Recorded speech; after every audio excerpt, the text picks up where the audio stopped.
If you love Name Explain, then please consider leaving a super thanks in the comments of this video. It's a great way to make a one-time donation to the channel and help support Name Explain.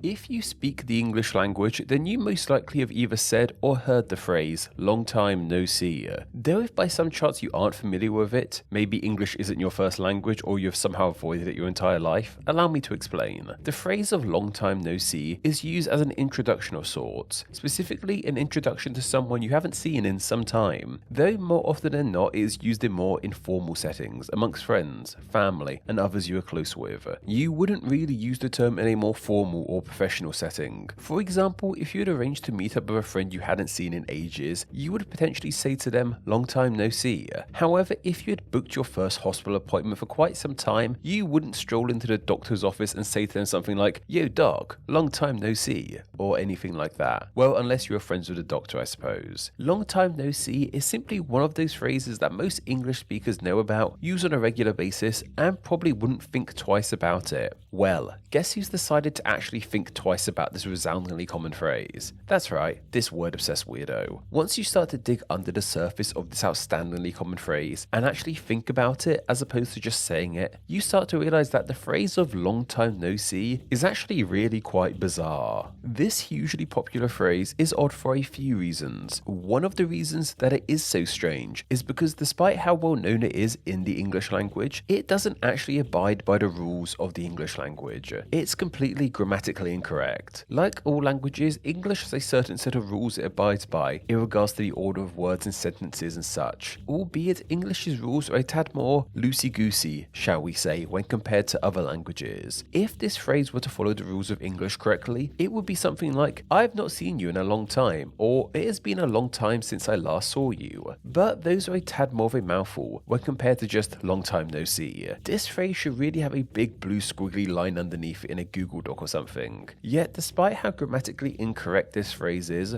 people still use it on a regular basis with little to no qualms. This is because the phrase of long time no see has become something which is referred to in English as a fixed expression. A fixed expression is a phrase, idiom, or well, expression used in a language that has become so entrenched that it doesn't need to abide by regular rules. Fixed expressions are also fixed in the fact they have to be said in the exact way they have been formed, without changing any words or the word order. This is because if anything about them were to be changed, it could completely change their meaning. Another fixed expression is the phrase leave no stone unturned. This means to check, try, and inspect absolutely everything in a situation. It rarely relates to actually turning stones around. Yet if you were to change this phrase, instead saying something like leave no book unturned or something like that, then that meaning is gone, as that isn't the phrase. In this case, it would literally mean turning all the books over.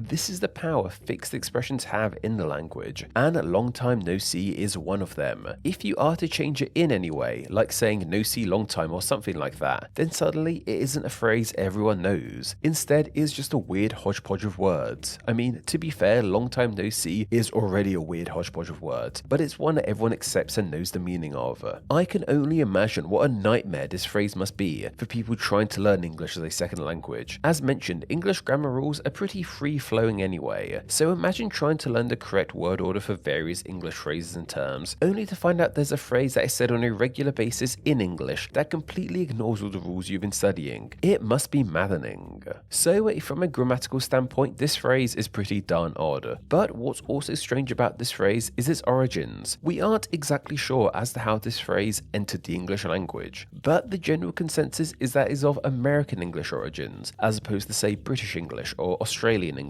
There's also a slight chance that this phrase could be considered somewhat offensive to some. That is because it's believed that the origin of this phrase relates to imitating the broken English of a non-English speaker. As to what non-English speaker this could be, well, there seems to be one of two answers to that question. Some theorize that it is supposed to be imitative of a person from a Native American tribe trying to speak English, while others theorize that it's supposed to be imitative of a Chinese person trying to speak English. Funnily enough, the earliest recording we have of this phrase comes from neither of these people, but instead it comes from Sri Lanka, or as it was called at the time, Ceylon. This Sri Lankan evidence comes from an 1843 book by a British colonel called James Campbell. The book details the colonel's experiences of living on the island. In it, he talks about meeting a native Sri Lankan man named Apollo, who while talking to an English lady said, "Ma'am, long time no see wife, won't go to Colombo, see wife." While this is the earliest evidence of the words long time no see being used in that order in English, it isn't exactly being used as a welcoming / introduction in this case. Instead, it is someone simply stating that they have not seen their wife in a while via broken English. So while this is the earliest evidence we have of the term, it's not really seen as being the origin of that fixed expression of long time no see as we use it today. Another early instance of this term being used comes from 1892 in a Boston Sunday Globe article. In this instance, it relates to the broken English of Chinese speakers, with the OED's quote reading, "Goodbye, mammy," said Singh. "You come back tonight? Maybe. I think I go see my mama today. Long time no see," answered mammy, who from constant association had fallen into the habit of talking pidgin English to the Chinaman. So this could prove to us that the phrase is of Chinese English origin, except there's a slight issue.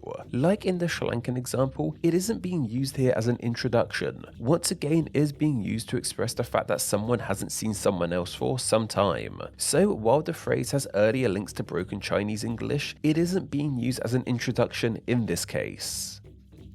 The earliest evidence we have of it being used in broken Native American English comes a few years later in 1894, once again from the Boston Daily Globe, weirdly enough, with the quote reading, "Come to my teepee, long time no see, plenty game in mountains, we kill deer and bear." In this example, it is edging closer to being used as an introduction, but is also still being used to state the fact that someone hasn't seen someone in some time. The earliest evidence of it being used undoubtedly as an introduction comes from 1900. And once again, it is from broken Native American English roots. It was in this year that a man named William F. Darren released his book with the very simple, catchy title, 31 Years on the Plains and in the Mountains, or The Last Voice from the Plains, an authentic record of a lifetime of hunting, trapping, scouting, and Indian fighting in the far west. Like I said, very catchy. In his book, Drannon wrote about an encounter with a Native American he had previously met, saying, "I knew he had recognized me. When we rode up to him, he said, 'Good morning, long time no see you.'"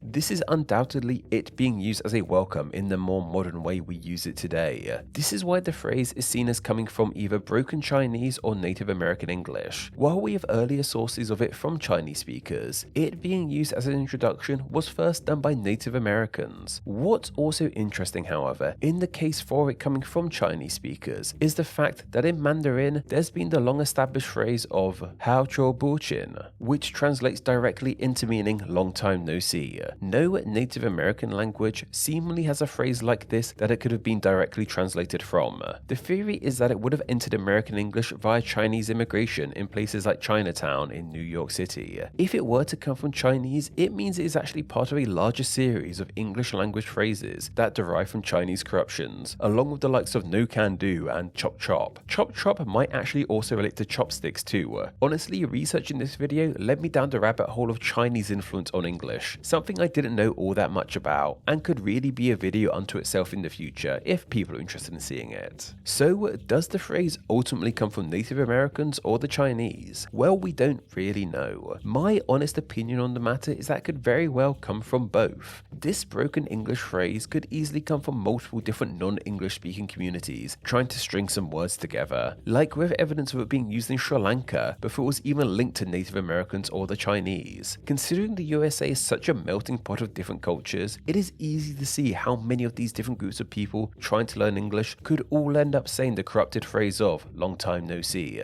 As to whether this phrase could be considered offensive or not, well, that doesn't have a definitive answer either. I think by now the phrase has become so entrenched in the English language that it's pretty far removed from its corrupted origins. Though of course things like this can come down to personal opinion, and those opinions should be respected if someone is upset with the use of this term. I could see this phrase becoming more offensive if it were to be paired with a caricaturish Chinese or Native American accent, as well as with stereotypical imagery of these people. In this way, it reminds me of the phrase "me love you long time," which has been regularly used to mock East Asian people, their accents, and their perceived grasp on the English language. Upon learning the origin of this phrase, it makes a ton more sense. I had never really noticed that this phrase sounds like the broken English of a non-native speaker until I researched into it. Now that's literally all I can think about in regards to these words. Suffice to say, the phrase "long time no see" is very, very odd. But when has something being odd ever really stopped the English language? Name Explain depends on viewers like yourself supporting the channel financially on Patreon, so a huge thank you to everyone who does. Donating just $1 a month helps the channel amazingly and gets you bonuses including ad-free videos, exclusive content, the power to request ideas to be made into actual Name Explain videos, and your name at the end of the video with all these awesome people. Visit patreon.com/NameExplain or click the link down below to find out how you too can support the channel. Thank you. Thanks for reaching the end of the video. Why not watch another and subscribe to keep up to date on all things Name Explain. You can find myself on Instagram where I'm NameExplainYT, and join the Facebook group Friends of Name Explain to talk with myself and other name nerds. All that will be linked down below. Anyway, I hope you enjoyed this video, and once again, thank you all so much.